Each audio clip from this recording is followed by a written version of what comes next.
আরে চোদন ল্যাংচা, বৌদির দোকানে তো সেটা ভাঙা ভিড় রে। হ্যাঁ হ্যাঁ রে ফুটো, বৌদির হাতে জাদু আছে। যা সেটা ভাঙা চপ বানায় না, খেলে বুঝবি কি খেয়ে ফেললাম। চল তোকে বৌদির সাথে কথা বলিয়ে কাজে ঢুকিয়ে দি।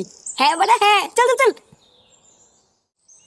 বৌদি, উমা, ল্যাংচা ঠাকুর পুজে গরম গরম চপ খাবে? চপ দেবো? আরে তা তো খাবোই, কিন্তু তার আগে শোনো আমি কি বলছি। এই যে বৌদি, এইটা আমার বন্ধু ফুটো। তুমি বলেছিলে না তোমার দোকানে একটা ছেলের দরকার, তা আমার এই বন্ধুই তোমার দোকানে আজকের থেকে কাজ করবে। এ মা ঠাকুরপো, ওর তো ছোট। আমি তোমাকে বলেছিলাম না একটু বড় দেখে নিয়ে আসবে, এর তো ছোট হয়ে গেল। নানা বৌদি, ওর বাইরে থেকে দেখে এরকম মনে হয়, ওর কিন্তু ছোট না। হ্যাঁ হ্যাঁ বাড়া, আমার ছোট না। ও তাই? আচ্ছা ঠিক আছে, তুমি কালকের থেকে কাজে চলে এসো। আর হ্যাঁ, একদিনও বাদ দেবে না কিন্তু।